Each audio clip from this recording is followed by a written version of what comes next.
ग्रामीण और शहरी जिला कांग्रेस कमेटी की तरफ से भाई प्रदीप गुलिया जी, प्रदीप नरवाल जी, मनीषा जी आई हुई हैं। हम सब की तरफ से आपका स्वागत, आपका शुक्रिया, आप यहाँ पर उपस्थित हुए। और आज हम सब ने यहाँ पर प्रदीप नरवाल भाई के आह्वान पर प्रियंका जी का जन्मदिवस मनाया। उसमें सारे कार्यकर्ता एकत्रित हुए। 54 किलो का लड्डू तैयार कर रखा था। और सबसे बड़ी बात आज जो देखने को मिली है कि सभी कार्यकर्ताओं में एक बहुत ही अच्छी ऊर्जा काम को लेकर, पार्टी को लेकर थी और आगे के भविष्य में किस तरीके से जिले के लिए काम करना है उसको लेकर सब ने एक संकल्प लिया है। और आपने देखा होगा कल भी हम सब ने एक दिवस का उपवास रखा था मनरेगा बचाओ अभियान के तहत।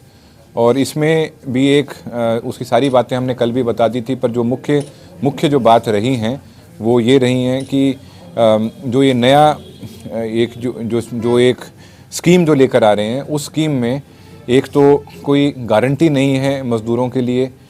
दूसरी बात उसमें ये है कि गांव के सरपंचों को पता होता है कि गांव में किस तरीके से किस समय क्या काम की ज़रूरत है, तो उनसे ये फैसला हटाकर ये जिम्मेदारी दे दी है किसी अफसर को, किसी बाबू को जो कहीं दूर जगह बैठकर ये निर्णय लेगा। जब तक इतने में तो काम की शायद ज़रूरत भी ख़त्म हो जाए। तो और उसके साथ में 400 रुपये की एक दर निर्धारित करने के बारे में मांग करी है। और इस तरह की कई चीज़ें हैं जिनको लेकर कांग्रेस पार्टी ने एक अभियान छेड़ा है और उसको आगे हम सब साथ मिलकर लेकर आएंगे। कल आपने देखा, आज भी देखा, संयुक्त रूप से शहरी कांग्रेस और ग्रामीण कांग्रेस कमेटी, दोनों कमेटियों ने साथ में ये किया। फिर साथ के साथ में एक और मुद्दा है जिसको लेकर हम यहाँ पर इकट्ठे हुए थे और उसको बहुत गंभीरता से हम ले रहे हैं कि जो हमारे पब्लिक सर्विस कमीशन के अध्यक्ष हैं उन्होंने जिस तरीके से हरियाणा के स्टूडेंट्स के बारे में, हरियाणा के लोगों के बारे में जो उनका बयान है वो बहुत ही निंदनीय है। और उनका इस समय उस पद पर बने रहने का कोई अधिकार नहीं बचा है। तो हम सब उनकी इस्तीफे की भी मांग करते हैं, क्योंकि अगर आपको लगता है कि आप हरियाणा के लोगों में प्रतिभा नहीं है तो आपको हरियाणा के पब्लिक सर्विस कमीशन के अध्यक्ष पद पर बने रहने का भी कोई अधिकार नहीं है। पूरा देश हरियाणा के युवाओं, हरियाणा के लोगों की प्रतिभा का लोहा मानता है, बस एक वही आदमी नहीं मानता। तो इसलिए हम बहुत कड़े शब्दों में निंदा करेंगे और साथ के साथ में हम विनती करेंगे मुख्यमंत्री महोदय से कि आप उनका तुरंत प्रभाव से इस्तीफा लें। सवाल हम लोग तो ग्रामीण इलाके को योजनाबद्ध तरीके से कमज़ोर किया जा रहा है और इसमें अब ये एक और कड़ी इन्होंने जोड़ दी। और पहले ही जो सरपंचों के पास डेवलपमेंट के काम करवाने की ताकत थी इन्होंने खोस ली थी। और अब ये जो मनरेगा के थ्रू ये काम करवाया करते, अब ये भी इन्होंने खोस ली है और अफसरों को दे दी है। और अफसरशाही हमारे प्रदेश में बहुत ज़्यादा हावी हो चुकी है। तो प्रजातंत्र को कमज़ोर किया जा रहा है और इसके खिलाफ आज हम आवाज़ उठा रहे हैं। आज हमारे देश में बेरोज़गारी चरम सीमा पर है, ख़ास तौर से ग्रामीण इलाके की बेरोज़गारी। और मनरेगा लेकर आए थे ताकि ये पलायन कम हो जाए, जो ग्रामीण इलाके से लोग शहरी इलाकों में जाते हैं रोज़गार की तलाश में। तो इस तरह चलता रहा तो जो ये पलायन है ये और बढ़ता जाएगा और जो हमारी जो शहरों की जो स्थिति है वो और भयंकर होती जाएगी।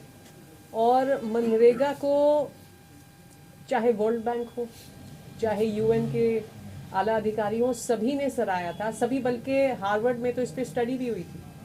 तो इतनी ये सफल योजना थी, तो इसके साथ इस तरह से छेड़छाड़ करना मुझे नहीं लगता उचित। क्या मानसिकता लग रही है? मानसिकता है एक ऐसी पॉलिसी जिसकी सब सराहना करा करते अक्रॉस द पार्टी।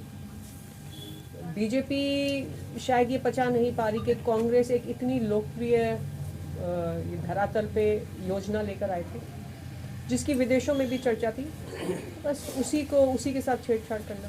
पर उन्होंने जिस तरह से इन्होंने हमारे सरपंच भाइयों के हाथ से पावर छीन के आला अधिकारियों को दे दी है, तो ये तो बहुत ही नेगेटिव ट्रेंड है ना, क्योंकि नरेगा एक तरह से धरातल पे लोकतंत्र को भी मजबूत कर रहा था।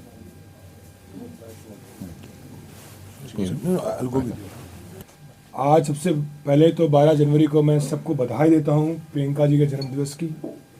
आज उनके 54वें जन्मदिवस पे हम लोगों ने यहाँ एक 54 किलो का लड्डू भी बनाया है लोगों के लिए, और साथ ही अनाथ आश्रम हम लोग अनाथ बच्चों के लिए आज खाने की सेवा भी करने जाएंगे। आज उनके जन्मदिवस में सभी कार्यकर्ताओं ने प्रण लिया कि जो केंद्र सरकार और राज्य सरकार की जो कोशिशें हैं नरेगा को ख़त्म करने की, उसके खिलाफ कांग्रेस पार्टी लड़ेगी। जैसा कि आप लोगों को पता है, लगभग देश के सारे स्टेट डेफिसिट में है, इकोनॉमिक डेफिसिट में है, सभी स्टेटों पे कर्जा है एक बड़ा। उसके बावजूद जो नया ये वीबी ग्राम लेके आए हैं, भाजपा अपनी सारी चोरियां, सारी कमियां राम जी के पीछे छुपाने की कोशिश करती है कि राम जी का नाम लो हमारी कमियां छुप जाएंगी। इतनी एक फ्लॉड स्कीम नरेगा वो स्कीम थी जिससे गांव के गरीब मजदूर का भला हुआ था। आप सिर्फ हरियाणा की मत सोचिए, पूरे देश की भी सोचिए।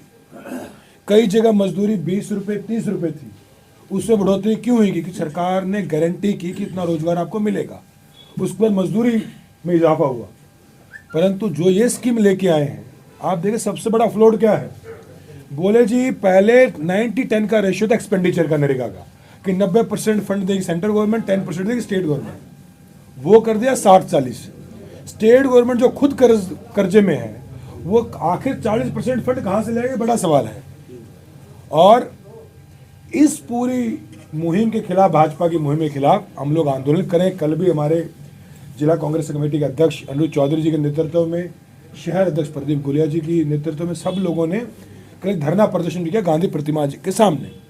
ये लोग गांधी जी का नाम मिटाना चाहते हैं देश से, क्योंकि गांधी से इन लोगों को नफरत है। क्योंकि गांधी जी को कभी आरएसएस ने नहीं माना, गांधी जी को कभी भाजपा ने नहीं माना, बल्कि इनके गुरु गोडसे ने गांधी जी को मारा। इनको इसलिए नफरत है गांधी जी के नाम से। आपने तरह तरह की तस्वीरें देखी होगी कि नरेंद्र मोदी जी गोडसे के, सावरकर के सामने हाथ जोड़ के खड़े हैं। तो ये दिखाता है कि इनको नफरत नरेगा से, सही मामले में महात्मा गांधी जी के नाम से, इनको राष्ट्रपिता जी के नाम से इनको नफरत है। और ये दुर्भाग्य है कि भाजपा अपनी सारी कमियां प्रभु राम के नाम के पीछे छुपाना चाहती है, जो कि जनता को पता है कोई बर्दाश्त नहीं करेगी। और मैं अपनी बात एक आगे समाप्त करता हूं कि आज एक अच्छा कार्यक्रम हुआ, सभी कार्यकर्ताओं में उत्साह था। दीदी के जन्मदिन पर सबने प्रण लिया कि नरेगा के लिए सब लोग लड़ाई लड़ेंगे। हम भी भवानी खेड़ा में बड़ा आंदोलन करने वाले हैं। हमारे किसानों का जो जल भराव में जो पानी भरा था, उसके ऊपर जो मुआवजा था, अभी तक आया नहीं। उसके लिए हम दोनों आंदोलन करेंगे। और भिवानी जिला आंदोलन की भूमि है, और मेरा विश्वास है आने वाले समय में हरियाणा को कोई बदलेगा, उस बदलाव की शुरुआत भिवानी से होगी। क्योंकि ये शायद एक ऐसी प्रेस कॉन्फ्रेंस होगी जिसमें वर्ल्ड के बैंक से लेके, इकोनॉमिक्स के लेके, सोशल जस्टिस की बात हुई है। कि किसी भी जिले में ऐसी लीडरशिप कमी होगी जो वर्ल्ड बैंक तक अपना विचार लेके जाएगी। तो भिवानी दादरी एक ऐसा जिला जहाँ पे लीडरशिप है। और मैं धन्यवाद देता हूँ आप सबका, मीडिया के बंधु आप लोग पहुँचे।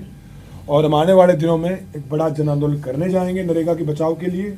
और भाजपा कितनी भी कोशिश कर ले, हम पंडित जवाहरलाल नेहरू को मानने वाले लोग हैं, महात्मा गांधी, बाबा साहब अम्बेडकर को मानने वाले लोग हैं, सर छोटू राम को मानने वाले लोग हैं। हम लोगों ने आंदोलन सीखा है। हमारी पार्टी आंदोलन से बनी है, सत्ता से नहीं बनी हमारी पार्टी, सत्ता के लालच में नहीं बनी। इन लोगों की पार्टी सत्ता के लालच में बनी है। हमारी पार्टी तब बनी थी तो हमें ये भी नहीं पता था आज़ादी मिलेगी नहीं मिलेगी। 1885 में आज़ादी से 63 साल पहले हमारी पार्टी बन चुकी थी। तो हमारी आंदोलन की पार्टी, आज हम आंदोलन करेंगे राहुल जी, प्रियंका जी के नेतृत्व में, आगे भी करेंगे। मैं आप लोगों का धन्यवाद देता हूँ। और अपनी बात खत्म करने से पहले गुलिया साहब को मैं आमंत्रित करता हूँ, उसके बाद आप सवाल जवाब कर लीजिए। मैं इधर आता हूँ। मैं कांग्रेस के राष्ट्रीय सचिव भाई प्रदीप नरवाल जी को कि इन्होंने बहुत ही शानदार कार्यक्रम आज हमारी नेता, हमारी बहन प्रियंका गांधी जी के जन्मदिवस पर 54 किलो के लड्डू को केक के रूप में कटवाकर सभी कार्यकर्ताओं, हजारों की संख्या में आज कार्यकर्ता इनके कार्यालय पे इकट्ठे हुए और प्रियंका जी के जन्मदिवस को बड़े धूमधाम से बनाया। मेरे से पहले हमारे ग्रामीण के जिला अध्यक्ष भाई अनिरुद्ध चौधरी जी ने, भाई प्रदीप जी ने, बहन मनीषा जी ने मनरेगा के बारे में विस्तार से आपको बताया। एक चर्चा जो काफ़ी दिनों से इस प्रदेश में चल रही है कि एचपीसी के चेयरमैन बिहार के हमारे कोई बहुत बड़े प्रोफेसर है या क्या है, क्योंकि वो भिवानी और हरियाणा की जो यूनिवर्सिटियां हैं वो कह रहे हैं कि ये यूनिवर्सिटियां किसी लायक नहीं है। तो मैं आपके सामने आपके माध्यम से ये कहना चाहता हूं भारतीय जनता पार्टी के शीर्ष नेतृत्व को, माननीय मुख्यमंत्री नायब सैनी जी को, कि भाई ये हरियाणा प्रदेश पंजाब का छोटा भाई, इसने हमेशा दूसरे स्टेट से, खासकर बिहार से जो मजदूर भाई हमारे आते थे उनके पेट भरने का काम ये प्रदेश करता था। आज एक बिहार का ऐसा ऑफिसर ये लेकर आए हैं जिन्होंने हरियाणा की नौकरियों पे डाका डालने का काम किया है। आप पिछली जितनी भी भर्तियां हरियाणा में हुई हैं उन सब में बाहर के ये प्रत्याशी, बाहर के कैंडिडेट जो हरियाणा में नौकरी पा रहे हैं, तो ये कैसा इंसाफ है भाई। आज इसको लेकर छात्र एक रोष प्रदर्शन भी निकाल रहे हैं, हमें उसमें इस प्रेस कॉन्फ्रेंस के बाद सभी नेताओं को जाना भी है। तो मैं एक कड़वी बात कहता हूं कि भाई हम यहां बिहारी भाइयों को नौकरी देते थे, उनको मजदूरी देते थे, लेकिन आप ये क्या चेयरमैन लेके आए हो जो हरियाणा के लोगों के साथ विश्वासघात कर रहा है और कहां कहां से लेकर ये नौकरियों में यहां भर रहे हैं। इसको लेकर कांग्रेस पार्टी, सभी हमारे साथी बहुत बड़ा प्रदर्शन आने वाले दिनों में करेंगे। या तो इस चेयरमैन को यहां से हटा दो, नहीं तो हम चंडीगढ़ में भी इसका प्रदर्शन करेंगे और भिवानी में भी करेंगे। और मैं आप लोगों के सामने एक अनुरोध करता हूं कि ये जो आने वाली पीढ़ी है ये हमारी तरफ देख रही है। आज देश और प्रदेश किस दिशा में जा रहा है, ये मनरेगा को खत्म करना चाहते हैं। मजदूर ग्रामीण एरिया में जो सबसे ज्यादा इसके लाभान्वित थे वो एससी और बैकवर्ड के लोग हैं। एससी और बैकवर्ड के लोग इस योजना से लाभ पाते थे, उनके घर का गुजारा चलता था। और नौकरियों का हाल आपने देख लिया। आज एक डिबेट थी, वहाँ बीजेपी के जिला अध्यक्ष जल्दी ही डिबेट को छोड़ के भाग गए। हमारे कुछ ही सवाल हो पाए थे, उनके जवाब नहीं दे पाए। तो मैं आज ज़्यादा न कहते हुए आपका धन्यवाद करता हूँ कि प्रेस के सभी साथी यहाँ इकट्ठे हुए। और प्रदीप नरवाल जी से आप कोई सवाल या किसी से भी कोई सवाल करना चाहते हैं तो आप पूछ सकते हैं। धन्यवाद। प्रदर्शन था, प्रधान जी सब लोग वहाँ पे थे, तो उसमें तय हुआ कि हम नरेगा की लड़ाई लड़ेंगे। अभी हमारे जिला अध्यक्ष की एक ट्रेनिंग है, जिला शहरी अध्यक्षों की सबकी ट्रेनिंग है, परसों कल से ट्रेनिंग है 10 दिन की। उसके बाद हम किसानों के लिए एक बड़ा जो मुआवजे करेंगे, बड़ा आंदोलन करेंगे भवानी खेड़ा में। और हम लोग लामबंद भविष्य के लिए भी एक अच्छी लीडरशिप क्रिएट करते हैं। अभी आपको अनुरुद्ध जी बता भी देंगे, गुलिया जी बता देंगे, जिला शहर कमेटीज़ भी आनी है। उसके बाद हम लोग पूरी लड़ाई लड़ेंगे मिलके। और नरेगा को बचाने की लड़ाई कांग्रेस पार्टी पूरी ताकत से लड़ेगी। दूसरी बात, एक बात मैं भूल गया कहना, जो बात गुलिया जी ने भी शुरू की थी कि HPSC के अंदर देखिए, हम सब लोग पढ़ाई लिखाई करके यहाँ तक आए हैं। मैंने खुद सिविल्स का एग्ज़ाम दिया, मैं IB में नौकरी मेरी लगी, तो मैं खैर ज्वाइन नहीं किया मैंने कभी। और सिविल्स का एग्ज़ाम भी क्लियर किया, JNU भी दिया था, मैं जब ऑल इंडिया रैंक 3rd आया था मेरा। तो मेरा कहना है हम सब लोग टेक्निकलिटी समझते हैं एजुकेशन की। अब इन्होंने कट ऑफ कर दी 35%। अब IAS के एग्ज़ाम में भी कोई कट ऑफ नहीं है भाई। अगर आपकी 10 वैकेंसी हैं तो आप क्या करते हो, अगर आपका इंटरव्यू है, इंटरव्यू में 10 वैकेंसी है, तो आप रिटर्न में जितने टॉप के 30 बच्चे बुला लेते हो, 30 में 10 चुन लेते हो। ये रिटर्न में 35% क्या क्राइटेरिया है, क्या क्राइटेरिया इसका भाई? बेसिक बात है, 10 वैकेंसी है, 100 वैकेंसी है, तो 300 के इंटरव्यू में बुलाओगे आप, 100 सेलेक्ट कर लोगे। ये क्या 35% नंबर लेके आने आपको? ये जानबूझ के बैकलॉग क्रिएट किए जा रहे हैं स्टेट में, ताकि उनकी भविष्य में HKRN से मंत्री शंत्री मिलके आनंद फाने में भर्तियां कर सकें।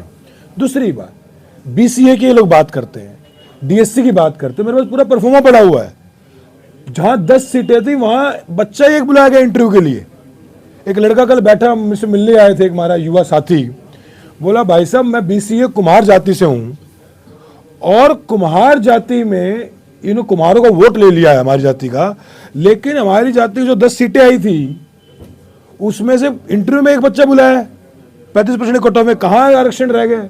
आरक्षण को मारा जा रहा है, सामाजिक न्याय को मारा जा रहा है, और कांग्रेस पार्टी उसके लिए लड़ाई लड़ेगी। हम करें ना, जो बेदी जी कह रहे थे, कृष्ण बेदी, वो एग्जाम देके देख लो, पढ़े हुए कृष्ण यूनिवर्सिटी के, उनको समझ आ जाएगा। सारे हरियाणा के नेता अंगूठा छाप हैं। मेरे ख्याल से हम 4 लोग यहाँ बैठे हैं, 5-6 लोग बैठे हैं, हम में से कोई भी अपने बच्चों को हरियाणा में नहीं पढ़ाएगा मेरे ख्याल से, क्योंकि यहाँ का शिक्षा मंत्री महिपाल डांडा है। जिस प्रदेश का शिक्षा मंत्री महिपाल डांडा हो, वो तो खुद डरेगा कि बच्चे कैसे पढ़ाओ स्टेट में। अब महिपाल डांडा को हो सकता है एजुकेशन की पूरी स्पेलिंग ना आती हो, आती नहीं, मैं लिख के दे सकता हूँ बात। इससे पहले कंवरपाल थे, वो तो लड़की ने आंसर एक सवाल पूछा 10 साल की बच्ची ने, 10वीं क्लास की बच्ची ने, वो कहता बेटा समझ नहीं आया क्या कह रही। राजनीति है, पहले भी नेता हूं मैं, वो एक्सपीरियंस थे, संजीदगी थी उनमें। भाई एजुकेशन मिनिस्टर कम से कम ऐसा बना दो, कम से कम भाई जो थोड़ा संजीदा एजुकेशन के प्रति, जो कुछ आता हो, बेसिक नॉलेज हो। अब आपने महिपाल डांडा एजुकेशन, भाई महिपाल डांडा को बनाना, खनन मंत्री बनाए थे आप उसको कुछ और बनाए थे, जहाँ कुछ और होता। एजुकेशन से खिलवाड़ कर रही है। मतलब मैंने कई बार लोगों को मैंने कहा, जिस प्रदेश का शिक्षा मंत्री महिपाल डांडा होगा, उस प्रदेश के बच्चे कैसे पढ़ पाएंगे? बेचारे कुछ आता ही नहीं उसको। तो शिक्षा का स्तर हरियाणा में, कागजों में साक्षरता बच गई है, शिक्षा नहीं बची है। शिक्षित होने और साक्षर होने फर्क है। तो हरियाणा का बड़ा बंटाधार कर दिया गया। मैं तो हमेशा कहता हूं कि एजुकेशन सिस्टम वो जगह है, शिक्षा वो है जहां गरीब मजदूर किसान का बेटा पढ़ाई लिख के SPDC बनता है। अब इन्होंने ऐसे नेता बिठा दिए हैं जो खुद नहीं पता शिक्षा का आता है ना पता, बस मजाक बन गया है। यूनिवर्सिटी में आए थे डांडा साहब, एक लड़के ने सवाल पूछा था इंग्लिश में, सुमित ने, अपने सुमित बराड़ ने, उसको समझ नहीं आया, उनको कुछ आइडिया नहीं है। और ये हरियाणा दुर्भाग्य है। मैं इसलिए कह रहा हूँ, आप पहली जगह ऐसे बैठे हैं जहां वर्ल्ड बैंक की लेकर UN की बात हो रही है। आप बाकी पत्रकारों से पूछना दूसरे जिले में क्या के कि वैसी बातें होती है, पक्ष विपक्ष दोनों की बात कर रहा हूं मैं। This is a degradation of politics, this is a big degradation in the era of politics, जहां नेताओं को समाज से लेके, शिक्षा से लेके, यूनिवर्सिटी कल्चर से लेके कुछ ज्ञान नहीं बहुत सारे नेताओं को। वो दुर्भाग्य है ये। और भिवानी हमारी क्रांति धरती, छात्र राजनीति धरती है, और यहाँ पे सबको ज्ञान है। हमारे चौधरी साहब बैठे हैं, सब लोग यहाँ बैठे हैं, गुलिया जी बैठे, बहन, सब लोग पढ़ाई लिखाई करके स्टूडेंट मूवमेंट से आए हैं। ऐसे ही शिक्षा मंत्री भिवानी आए थे, उनका ये कहना था कि जो नई एजुकेशन पॉलिसी आई है वो बच्चों के लिए, छात्रों के लिए, सबके लिए बेहतर है। क्योंकि कांग्रेस के समय में जो शिक्षा नीति थी वो ऐसी थी कि उस समय सिर्फ बच्चों को यही पढ़ाया जाता था कि राजाओं के द्वारा इसको मार दिया, उसको काट दिया। पर अब जो शिक्षा नीति लाई गई है वो बेहतर शिक्षा नीति है। और इस तरह से लेकर के उन्होंने कांग्रेस पर तंज कसा। किसी ने उनसे पूछा कि ये बेहतर कैसे है, कैसे है, बेहतर कैसे, ये किसी ने पूछा उनसे? उसमें सिर्फ बेहतर हुआ कैसे है? कांग्रेस के टाइम पे महिपाल डंडा जैसे शिक्षा मंत्री नहीं बन सकते थे, और कांग्रेस के टाइम पे ऐसे लोगों को अगर यूनिवर्सिटी एडमिशन लेते तो इनको होता नहीं। अब वैसे लोग एडमिशन होने लग गया है। महिपाल डंडा से लोग प्रोफेसर बन गए हैं। I am very shocked.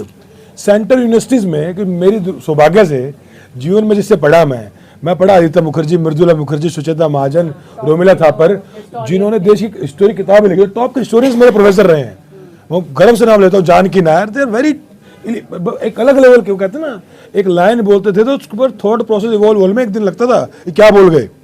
और अब ऐसे प्रोफेसर बैठ गए हैं। अब डांडा को अपने कमजोर आदमी चाहिए, मेरे से नाराज कौन पकड़ के लाऊं, ये हरियाणा के बाकी विभागों का हाल है। वो भी RSS के, वो भी तो ऐसे प्रोफेसर बन गए हैं। मतलब ये हरियाणा के भविष्य के लिए खराब भाई साहब। एक टाइम था प्रोफेसर यूनिवर्सिटी का वीसी अपने आप को मुख्यमंत्री के बराबर समझता था, अपने को बड़ा मानता था।